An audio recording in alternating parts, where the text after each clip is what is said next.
Welcome back to Law Earp with Top Shelf Law. I'm Kay. And I'm Jay. So, my friend, how are you doing? I'm going to be honest, I'm not great right now. You are unwell. I'm a little unwell. Okay, that's to be. I'm in a very emotional place. Definitely feeling like a heavier burden after this weekend. But, I'm okay. It's been a lot. It was a heavy episode. It was. How are you feeling? I'm actually doing better than before the episode. Really? Truly. I thought it was the best episode I have ever seen. I agree. Of television, possibly. Yeah, absolutely. Which we'll get into. We'll get into, but I feel so safe in Emily's hands. Me too. And Emily we trust. In Emily we trust. I think I just thought it was a work of art. Yeah, it was magnificent. It was, and it was just an honor to watch it unfold. Yes. And I know the next 2 episodes are going to be crazy, but I'm here for it. Oh, we're here for the ride. So today, Earpers, we're going to be talking to you about 410, covering the last episode, as we usually do. We're going to talk about how it made us feel and some important things we want to pull out from that episode, and then also what we think is coming in 411 and 412. And then we're going to touch a little bit on, how we're feeling about season 5, where we think that currently is, what stages they're in, and where we're going. So let's get to it. All right. I think we have to start with Winona and Waverly, the intervention scene. I agree. It was so powerful. That got me in the feels immediately. Instantly. So much so that I didn't even see Zoe Palmer's name pop up. Yeah, no, me neither. Did anybody? I don't think anybody really did. I don't think anybody did. No. I mean, I was just so engaged in that scene, and I am so glad that they tackled Winona's alcohol use. Me too. It needed to be done, and it was actually, frankly, very brave of the show to do it. Yeah. We like to glorify. Yeah, we like to glorify excessive alcohol use, and it's everywhere in media, but it's a real thing. And I guarantee you, every one of our listeners knows someone that is affected by some sort of substance use, and especially alcohol. Yeah, I mean, it's a powerful being. Well, and I think it does a really great job of highlighting, like, yes, you get to be a hero, but what kind of burden does that mean you have to carry along with it? It's not all sunshine and rainbows. I mean, there's a lot of dark places that Winona has had to go while carrying this burden. Absolutely. And Winona is a different type of hero. She's not, yes, she's saving lives, but in order to do so, she has to kill people or demons or revenants or whatever you want to call them. But she's still taking life to preserve life. And that is a completely different type of hero than what we're used to. It's something that definitely wears on you. And, heroes have feelings. Heroes have to cope. And Winona's coping mechanism is alcohol and her reckless behavior, her whiskey-soaked and reckless behavior. Right. Which, we've laughed at. We glorify in some ways, but I think it was really good that they took the time to, say, hey, this is an excess. This is beyond what you normally do. Yeah. And then, you also talk about Waverly coming after her and comparing her to their father. And we could have conversations about, is that crossing a line that you can't come back from on Waverly's end? And I do see both sides of it, because the people in her family are telling her they need her whiskey soaked and reckless. They need her this way so she could keep doing the job that she has to do. But now they're telling her, okay, well, but not in this way. Exactly. And so it's a fine line between what Winona has to do in order to accomplish her job and to keep people safe, and the crutches she holds on to get her through that. And you're taking it too far, and you might be going down a road that you can't come back from. Exactly. Yeah, I think we could sit here and we could debate all sides of that, but frankly, it needed to be done. Mm-hmm. And whether comparing her to her father was the right move, I think it was necessary. Yeah. Maybe wake her up a little bit. Exactly. Mm-hmm. Exactly. It was a needed thing. It was breathtakingly, beautifully heartbreaking. Yes. I think that's the only way you can really... But I mean, honestly, what a great way to describe the entire episode. Yes. Yeah. Yeah, that pretty much sums it all up right there. Completely. Well, we go from this, and I mean, they start us out in the fields. I mean, they're coming for us right away, which it's written by Noelle. We should have known. I think we did know, but we did. But it did come quick. And then, we get to the cabin scene. Mm. When I tell you, when Jolene came around that corner, I mean, you were there, you saw, I lost my mind. I was like, oh my God, this is not going to be good. It's like in the promo photos of Waverly Screaming, you see that person that looked blonde. Yeah. In the plaid. Like you could see it, but it's none of us were like, oh, it's Jolene. Right, yeah, no. Like none of us. So many different theories, but then to see her come around that corner, it was just like, oh God. And then at the same time, you knew it was going to be incredible. Like we hadn't gotten to the substance of it yet, but I think just knowing those two were in the same room, like you knew whatever was about to happen was going to be epic. I mean, I'm getting a little emotional right now just thinking about that scene from the masterpiece, the masterclass in acting. Incredible. That Dom and Zoe put on. Yeah, I mean, we are pretty intentional, I would say, about speaking about Wynonna Earp in terms of the characters and making sure that, we leave the actors out of it in a way. And not to say that we don't love them and respect them and everything like that, but I do think we try to keep it on a Wynonna Earp level. But I do think we have to take a moment and really recognize and give recognition to Dom and Zoe in this performance, because it was heartbreaking and gut-wrenching, and it was almost overwhelming to watch and to witness. It was incredible, and I'm never going to get over how powerful the entire scene was. It was just a beautiful scene. Yeah. I mean, from the light coming in to the cabin. Yeah. And to the script and to the acting. Well, and then I think one of the biggest things for me is the change in Waverly's response to Jolene from 305 to now. I mean, you want to talk about growth of a character. In 305, we have Waverly in this really negative headspace, and she's got a lot of negative self-talk going on because of all these outside experiences that are happening to her. And Jolene almost gets to her, and thank goodness she is saved by her friends and her family.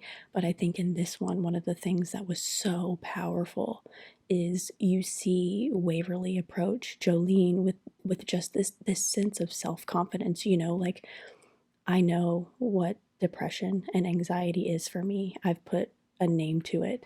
I know what you are, and because I know what you are, I'm ready for this fight with you. You're not gonna get the better of me. Oh, I agree with that completely. And as someone myself that struggles with those things, I remember the first time I had an anxiety attack and I didn't know what was happening. I was terrified. I thought, I had no control. And anxiety is about control, right, and your perceived control. But then seeing it, where I am now today, I'm like, I turn it into a strength. Like, I know what's happening. How can I take this and use it to my advantage? And that internal struggle, they beautifully illustrated it in an external way with dialogue. I'm with you, like that. the comparing the two episodes, the two scenes, just a beautiful evolution of self and confidence for Waverly. Yes, absolutely. Absolutely. And they just played off of each other so well. I mean, the emotions and everything, the gravity of the situation, it was so heightened in a way. And I think one of the reasons it's stuck in all of our minds is a lot of the things that Jolene is saying to Waverly. You know, she's attempting to break her again. She wants Waverly to take hold of this dark power, these dark corners that are inside of her, because she knows that they're there. But I think one of the reasons it was so monumental for us is the things she was saying to Waverly were truthful, objectively so. You know, you've got a one-sided truth here. But one of the lines that she said is, you know, Winona drinks herself to sleep every night while you giggle in Nicole's arms. And if you take the emotions and Winona's side out of it, that it's true. It is very much true. And it also, you know, that it shows you just one side, your one perception of truth. And obviously, like you said, if Winona was there, she'd be like, no, da da da da da. Like, that conversation would have been different. Yeah. But that monologue, that internal monologue, because really Jolene is Waverly and Waverly is Jolene. Yeah. It's an internal monologue that we're seeing played out.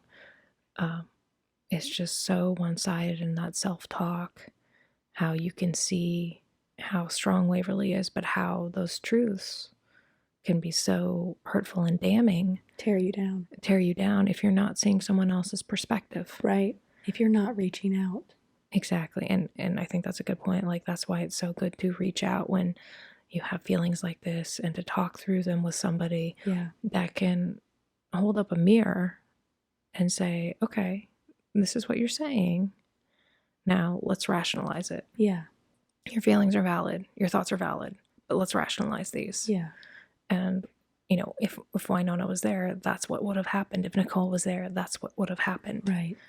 But because it's not like Winona and Nicole make excuses for Waverly. Nobody has ever done that for her. I think it's just more so, it's very easy to look at things from one side of the truth and convince yourself that you're doing all of these things wrong until you have people that love you being like, look, yes, there's some truth to these things, but it's not the whole story.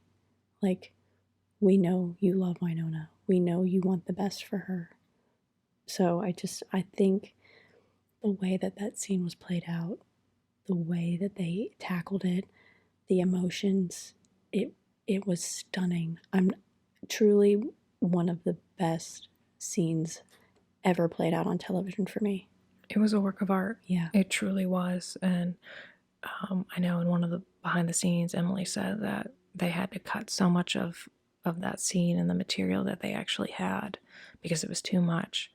So I can't imagine being on set that day and just witnessing this unfold. And just how taxing for the two of them also. Exactly. Yeah. Exactly. Because it's the most emotionally charged scene. And I feel like to get there, to get to that level. And the chemistry that they have, being able to play Nemesis. Yeah.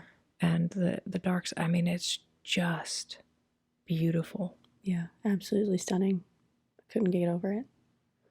Yeah, so, you've got that scene, we're going back and forth to that, and then you've got Nicole and Winona having their own, monumental moment, and I was so proud of Nicole for standing up for herself. Yeah. And just being like, no, it's my turn. It's my fucking turn. It's my turn to go. Mm-hmm. She's going to be my wife. It doesn't mean that you're not going to be her sister, but it's my turn. And, and Rachel just being like, yeah, dude, I'm not dealing with this for another 18 months. I'm like, no, man, it's your turn.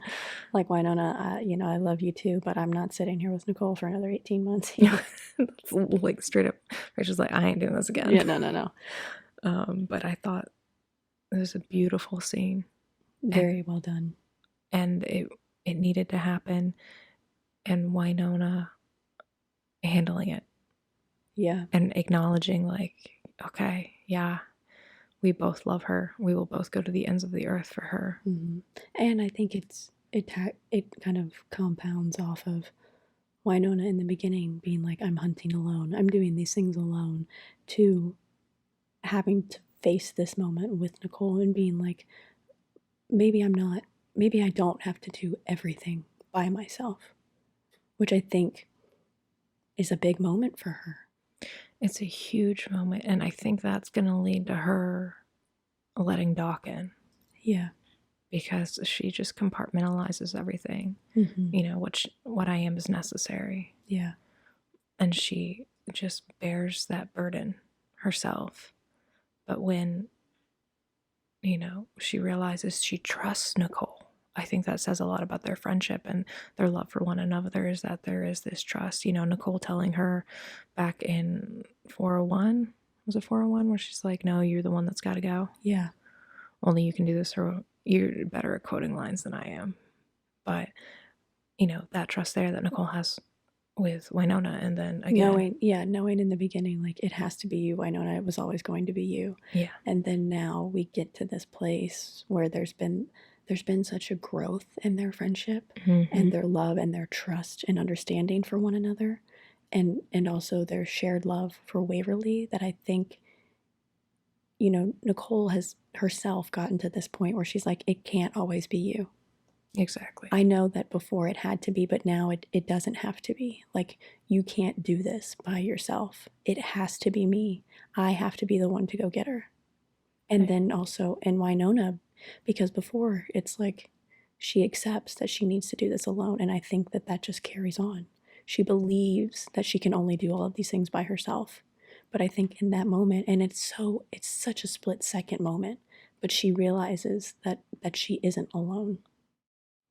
Exactly. Yeah, it was gut-wrenching, beautiful.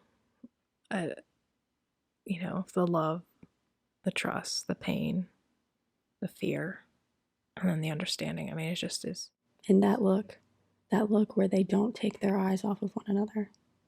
It was such a quick moment. It's so short. But so powerful. Yeah. And I think, Earpers, I'm sure, will agree, it was all over Twitter that night and all day yesterday. It's just, it was so split second, but it was so powerful. So powerful. And I just think that to see them get to that moment, to look at each other and to have all of these feelings without having to say a word, I think that just speaks volumes to the love and friendship that they have. And I'm never going to get over it. Oh, it was truly magnificent. And then, then the rope, Casey coming back, with his neck snap, and Nicole's gone. Yeah. And I think, that scene moves so quickly, but the pure panic that Winona must have felt if something would have happened to Nicole. Mm-hmm. And what if she gets to Waverly and Nicole's gone? Yeah. Like, I just, there were so many emotions there that she just had to process through. And I think it really does go to show you, because like we said, we glorify this behavior, but I think in moments like that, especially when she's screaming Nicole's name on the radio, like, you see the weight that she's carrying. There's so many people that she loves so much. And like, people make arguments that she doesn't care, or being compared to someone like her father who didn't care.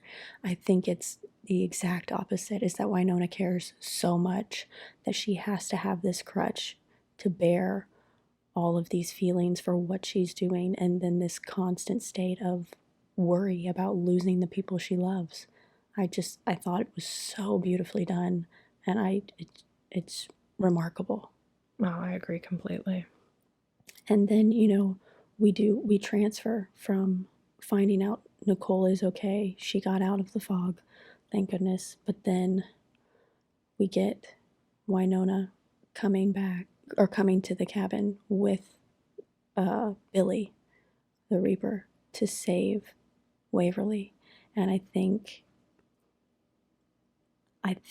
the moment that Waverly lets it all in, like when it all comes flooding in, there's been a little bit of debate about it, on whether or not it was it was Jolene and the words she was saying breaking her, but I don't think it was. For me, I think she's fighting so hard to push it all away, but the instant that she thinks Wynonna is in danger, that she feels like it might be her fault, or if she has an ability to do something to save her, to help her, she can't hold it in anymore. She has to let it out.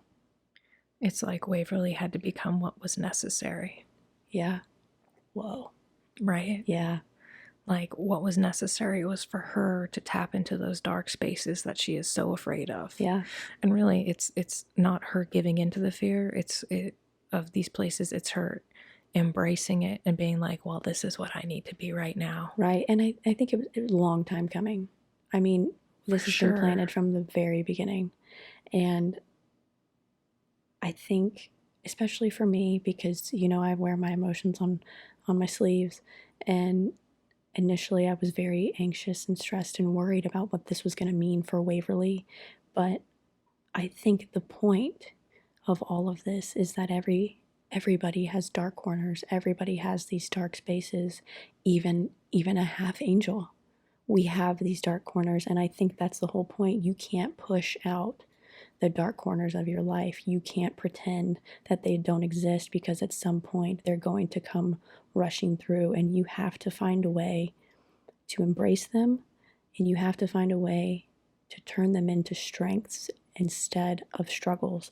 And I think it's going to be highlighted in kind of the pendulum swing that we've been talking about, that is consistent throughout the show. You've got Waverly, who is so good and so pure, and she tries to be the light for everybody all the time, and she's pushing this away and pushing it away. And now that it's come out, I think it's going to go to this far opposite side initially, right? You've got someone who is so light and so much joy, and now we're taking it to a very dark space because you've been pushing this for so long, but now you're feeling all of these feelings. So I think for her, it's going to be about finding that balance, accepting that this is part of you and it's okay. So I think that's going to be really interesting to see how it all plays out. Oh, I agree completely. I think, the whole Dark Waverly just speaks to the human condition. Yes. And like you said, we all have these dark spaces, and they're not to be feared. They're to be embraced and to be understood. Yeah. And Waverly has pushed them down for so long because she was afraid of them. And you can't be afraid of the darkness. We all have darkness. Yeah. But I agree, the pendulum swing, it's all about harmony. Yeah. Living in balance within yourself and who you are. Right. I really think is just a powerful concept and a theme that we're seeing. It's like we've talked about, my love for John Henry Holiday, but Doc's pendulum swing of, being self-centered and then being so altruistic all of a sudden, and then coming back, and him getting to the point of, balance and harmony and living within, his truth, right, and his past and his future. And I see that for, Wynonna with the, there can be harmony with her being whiskey soaked and reckless. Yeah. A little bit of moderation there can go a long way. Right. Well, and then, even with Nicole, we go from this person who is so good at her job, who, succeeds in taking care of people, and then all of that is taken away from her. And we see her go to these very dark places when everybody is gone for so long, and we see her struggling with all of this PTSD when it's coming back up. But I do think she's done a great job of finding her balance too. So I agree. I think this pendulum swing, and it's about humanity. It's the human condition. It's finding a place to be at peace with who you are as a human. And I think the show does it so well and highlights the struggles in different ways. We all have dark corners, but those corners look different for other people. And I think it does such a beautiful job of highlighting the humanity and all of the craziness that goes on. Oh, for sure. For sure. Yeah, those dark places that we all have, that we talk about, and just embracing them and being and loving your authentic self. Yeah. Because your authentic self is flawed. Right. We are all human. And, Waverly's got half of herself that is this, perfect being, an angel. Right. And then the other half is human like everybody else. It's not demonic. Right. It's human. Mm-hmm. And, that internal struggle that she's felt her entire life is unfolding as it should. Yeah. It needed to come out. Right. If we never addressed it, I think the show would have been doing a disservice, but Emily will never do that because she's incredible. She's incredible. Yes. But it's part of Waverly's arc. Yeah, absolutely. Archangel. Gabriel. But so let's go ahead and talk about our thoughts and fears for 411. Like, I want to say this, like, thoughts and fears. I'm not afraid anymore. And I talked to you about this earlier this morning. I think after watching it the first time on Friday, I was very, very anxious. And let's be honest, I'll probably tap back into that angst at some point in the lead up to 411. It's that inner emo self that you have that's coming out. I can't help it. That teenage angst. It is. It's real. It's alive and real. It never goes away. But after watching it a few more times, I do feel more at peace with where things are and the way things are going to unfold. Now, that's not to say that 411 won't be difficult to handle. I think it will. I think there's going to be some gut punches in there for sure. There's going to be some things that happen that we don't want to see happen, but I do think, truly, I believe everything is unfolding the way it was always meant to. Oh, absolutely. Emily's had this, master plan of, how this needs to look, how it needs to unfold. Yeah. And I think, just watching that last episode, 410, I was just like, wow. Like, I'm amped for it because she is such a storyteller. Yes. And the cast is incredible. Everything only keeps getting better. Yes, it shined, and it just, I'm excited to see 411 and 412. Obviously, I want them to take their time getting here. Right. But I'm really, truly excited. I mean, this past episode was a gift. It really was. Yes. I mean, it was a work of art, and I don't think I will ever get over how spectacular it all was. I'm right there with you. And how they were able to put that all in an hour episode. But at the same time, it didn't feel rushed. It felt like all of the things that were happening, even though the gravity of all of these situations were huge, I thought it was so well paced. I thought everything happened on beats where it was supposed to happen. And just, I mean, what more could you ask for from an episode? I don't think that you can't deny that it was beautiful, beautiful television and storytelling. It was top shelf. But so coming up for 411 with Winona. Yeah. I think, her entire existence, her entire life has been about protecting her sister. Yeah, absolutely. And I think we're going to see that she can't reach her. Dark Waverly knows who everybody is. It's not like she's lost her memory, right? But it's all matter of fact. Mm-hmm. It's all very objective. Yes, exactly. Mm-hmm. And I think, man, I think that's going to hit her hard. But I think she's also going to realize, like, okay, if I can't reach her, who can? Right. But with Winona, and what the heck is going to happen? There's that still from of her and Doc on the killing floor. Yep. And that's at the Clanton Ranch. Yeah. I have no idea. I have no idea. My bizarre bold prediction is that their posture looks like they body swapped. Yeah. But so this is my really bold, bizarre prediction. That's fine. Let's go for it. Okay. We're going to go for it. Okay. Is that because they can't communicate. They bless their hearts. Yeah. They have so much love and so much to say to each other, but they literally cannot communicate to one another. And, you know, I think it's going to be a body swap where they get in each other, you know, they just switch. Mm-hmm. And all of a sudden, Wynonna can feel Doc's dilemma and journey, and Doc can be Wynonna and feel the burden. Mm-hmm. And, you know, she is what is necessary. Yeah. And I think it's going to give them perspective. And I think that's what's going to happen there. I think it's this deep feeling of understanding because they can't communicate. Yeah. So why not walk a mile in each other's shoes? Well, I hope you're right. Me too. I would love. I know we always hope our theories play out on TV, but I do. I mean, I hope you're right. I don't know if that's going to happen. I don't know. I mean, we talk about like how in the world would that even happen, but this is Wynonna Earp, so anything is possible. But I don't know if it's going to. But I would love for that to be the case because I do think that that's going to be that would be a wonderful way for them to feel what the other has been feeling this entire time, because that you're right, they can't communicate to one another. So maybe you don't. Maybe it is just about feeling what the other person has been feeling. So I like the prediction. I don't know if that's going to play out that way, but I hope you're right. I hope it does. I can't wait to find out. But then we've got Nicole.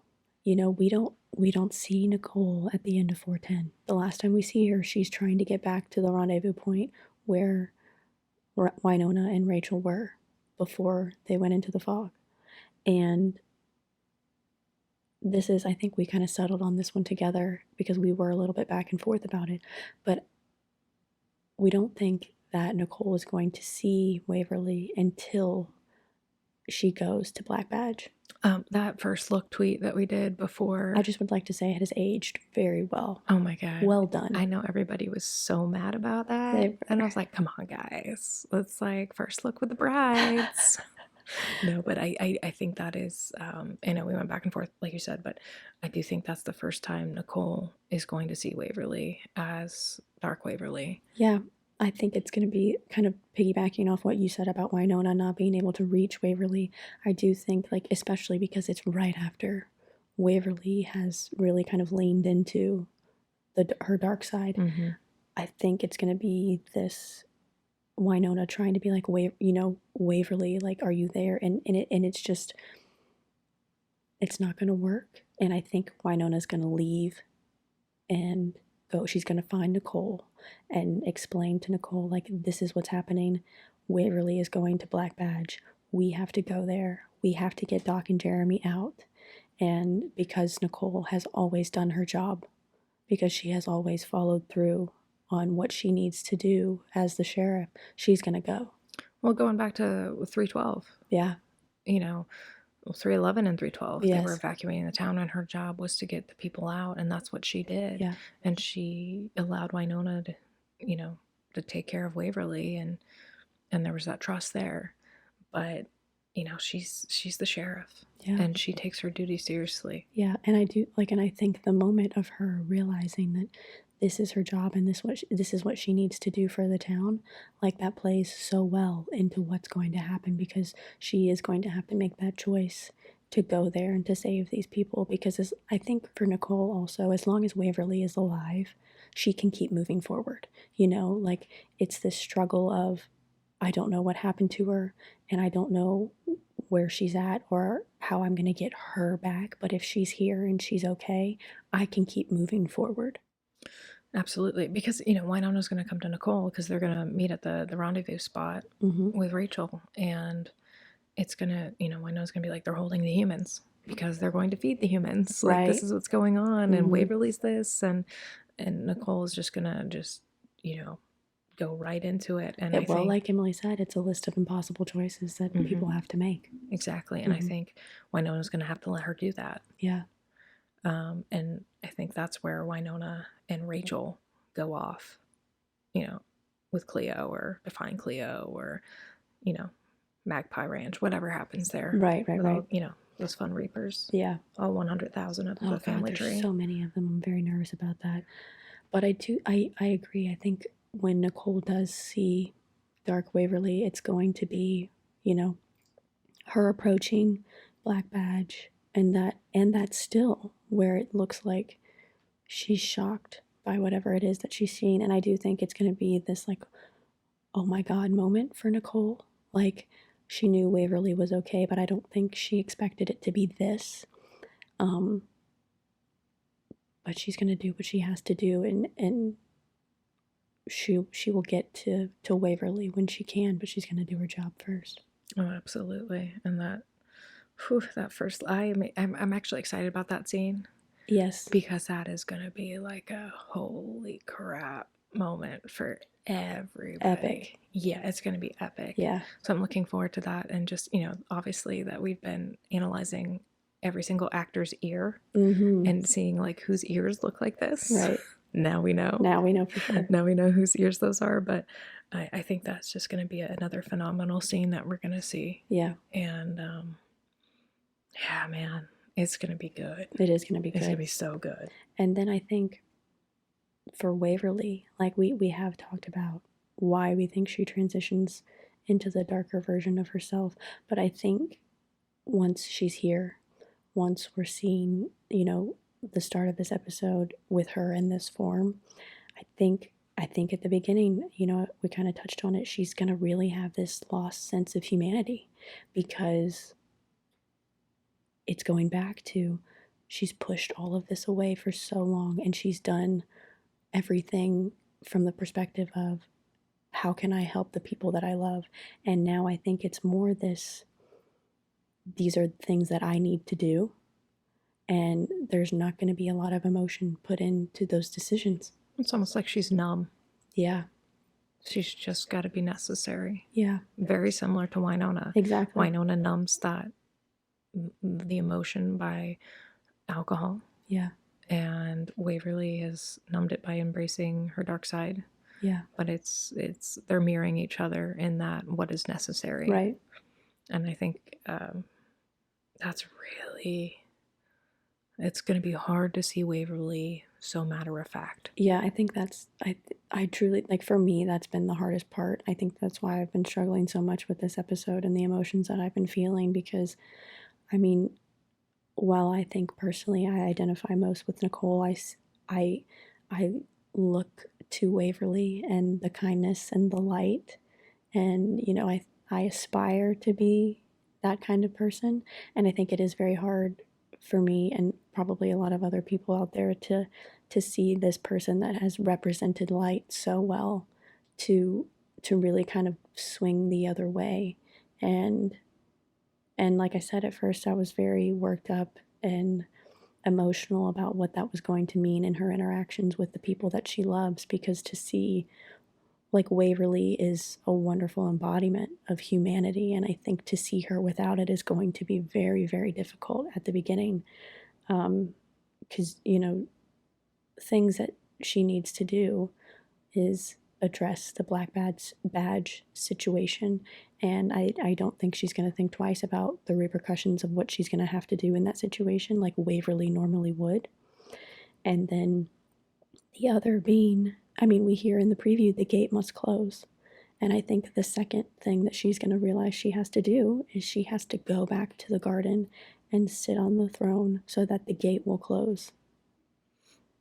That's going to be so heavy. It's going to be so much. It's going to be so heavy. And I think, her acknowledging, like, I must go. This is my duty. Yeah. I'm the only one that can do this. I think that's where we see that line from Nicole. Where you go, I go, remember? Right. And she'll be damned if her woman goes to the garden again by herself. Yeah. I think, and I think that is the ultimate sacrifice of love right there. Yeah. Like, if you're going to go sacrifice yourself for humanity and the greater good, then I will go with you. Yeah. Where you go, I go. Yeah. And I think,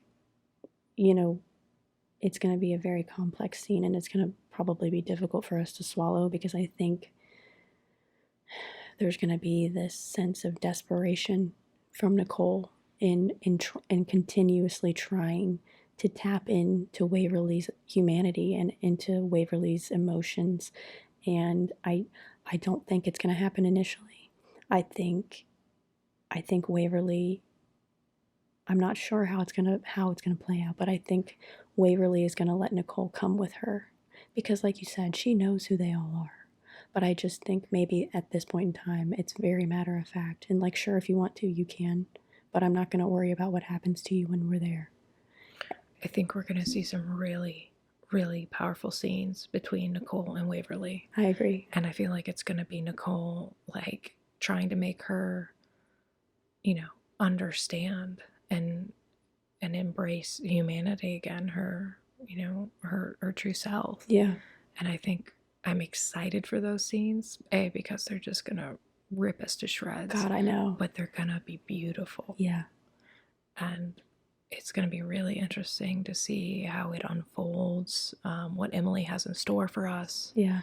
But I am optimistic because it's going to be a work of art again. Yeah. I mean, truly. I mean, these last two are from Emily, and I have no doubt that they're from her heart, and they're probably going to rip ours out a little bit, but I think it's going to be magnificent and beautiful, and I can't wait to see it. I am with you on that, and I'm mind blown. I'm really mind blown after this episode. I love the show, but it took it to a whole new. I totally agree. It was magnificent.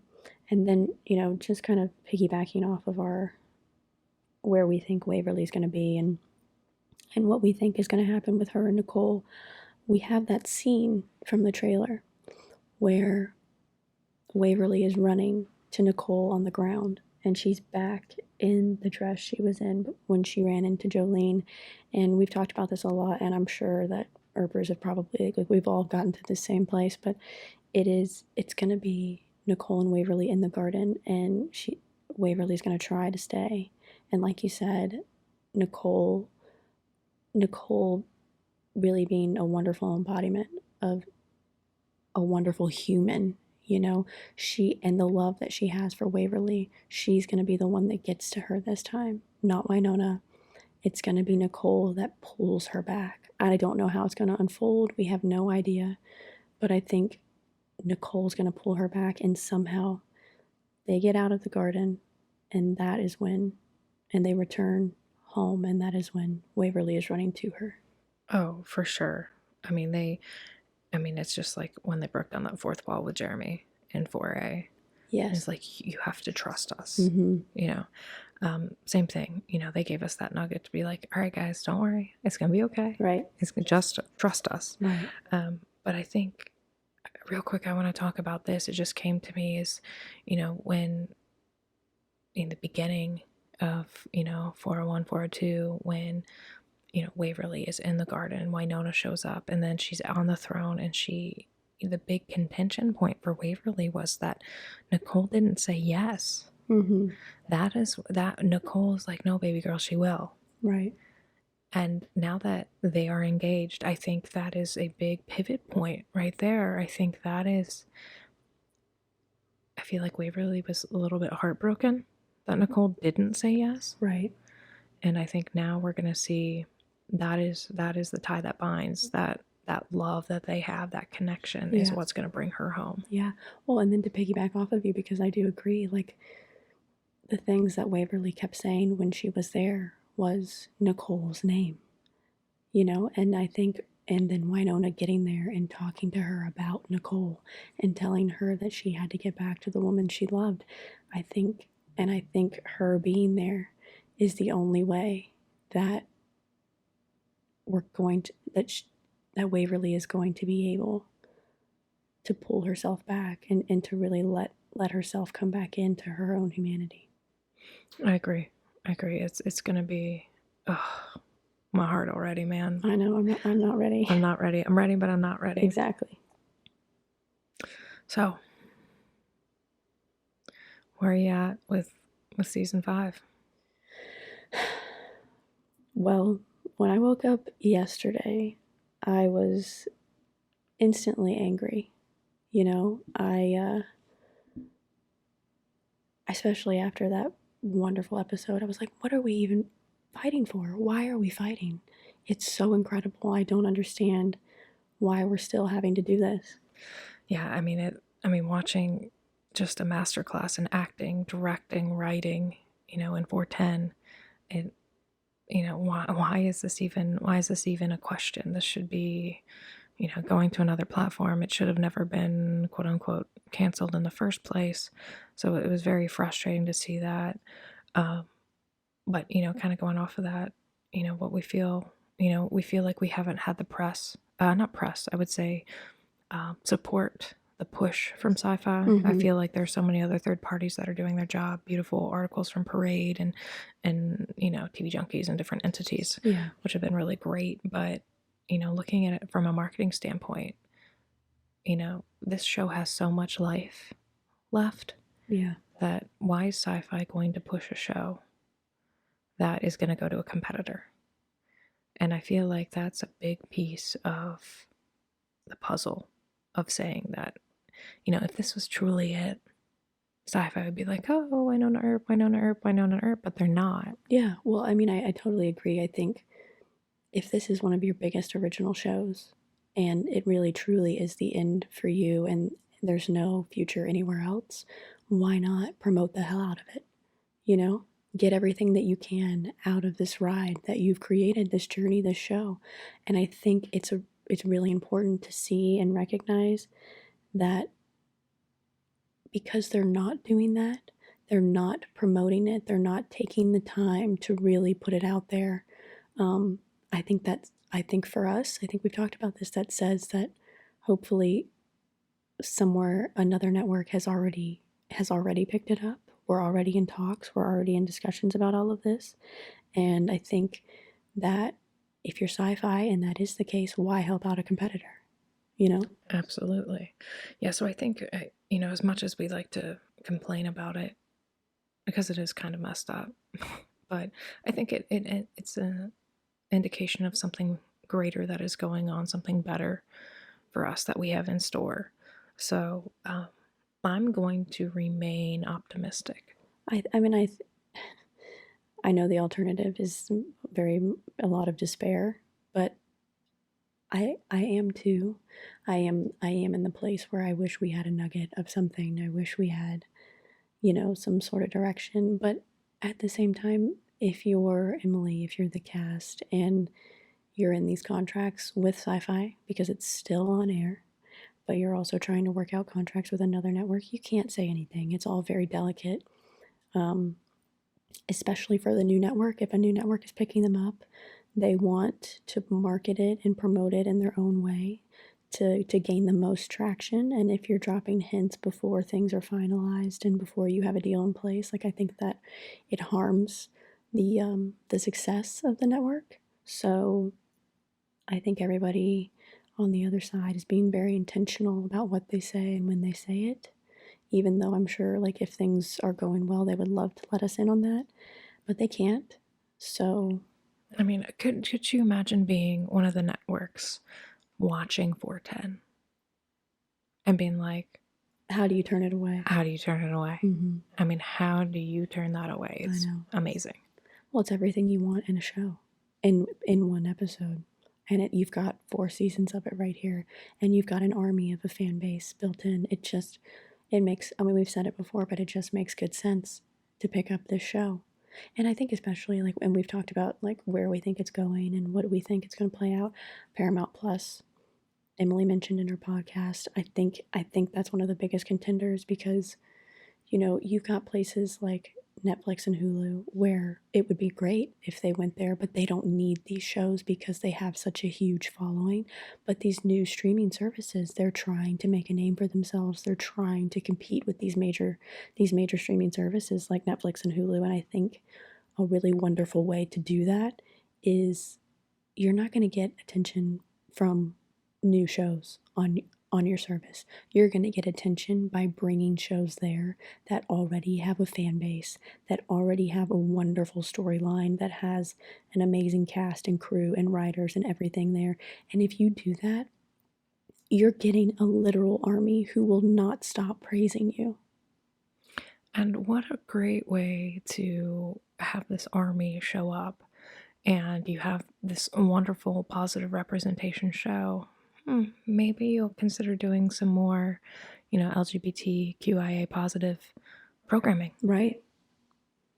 Yeah. Like, what a great way for a network to really corner the market. Yeah, absolutely. And I am very optimistic about that. Yeah. I truly am. And I do think the more that I'm talking about it with you right now, I think working it out in my mind, the better I do feel, because even if things are like they could be done with a contract. It could already be drawn up, but you can't say anything. You can't say anything when it is still currently on air, no matter what. Exactly. So it'll be interesting to see, that's conversations that we've had. What does the contract with Sci-Fi look like? Right. And when do their rights vest? What is going on? What is next? So it'll be interesting to see, is it immediately after the last broadcast? Do they retain rights for a couple months and there'll be a delay there? Right. But they're not replaying it. So I don't know. Yeah, they're not. I really not don't know. Taking the time to re-air this. I know you're more the contractual lawyer than I am, so I know you're probably like chomping at the bit to see something. I am, but I mean, I agree with you. They're not taking the time to re-air this a lot, and I think with the regime change at Sci-Fi, I don't feel like in these negotiations it was worked out to retain the rights to this show, because, I think it helps, and it's frustrating at the same time, that they wanted to get rid of it. They wanted to get rid of it. And I think on the one side of the coin, it's incredibly frustrating to see them wipe away all of this positive queer representation. But I think on the other side of that, you have to look at it as, if they're trying to get rid of us, the sooner it's gone, the sooner we might get an announcement. That's what I'm thinking too. And I hope Emily is just sitting back right now, eating her popcorn, feet up, trolling Twitter with a big old smile on her face, knowing that there's a announcement that's going to come out after 4/12. And I hope that's what's going on, because she deserves that. Yeah, they all do. They all do. Absolutely. But, that's how we feel. We hope you guys feel the same. We know it's been a rough couple of days. We know it's going to continue to be rough in these next 2 weeks, judging or balancing the way we feel about these 2 episodes, but then also juggling the fact that it is the last 2 episodes of this season. I think that's hard no matter what's going on.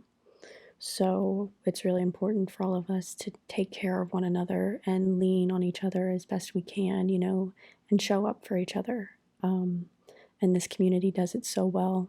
We lead with love, and I couldn't pick a better group of humans to rely on for something like that. I think Earpers shine when it comes to love and kindness, and I'm very grateful for that. So just keep taking care of one another, and be safe. We are planning on having another live podcast chat coming up this Thursday. We hope you will all join. Dee is going to be with us, provided all of our scheduling works out, so that'll be a really, really good time. But yeah, we can't wait. Yeah, take care of yourselves. Let us know how you're doing. Check in. Yeah. We love it when you interact with us, and we try to interact back as much as we possibly can. So please check in. We, again, appreciate you listening to us. We're just 2 best friends that really like a TV show. Yeah. And it is an honor and a privilege to be an Earper. Yeah. It really is. Found family. Found family, an incredible community. I am speechless by it. I truly am. I wake up every day and I'm so grateful. Oh, for sure. For sure. But until then, guys, stay safe, take care of one another. We love you. Until then, broadcast adjourned.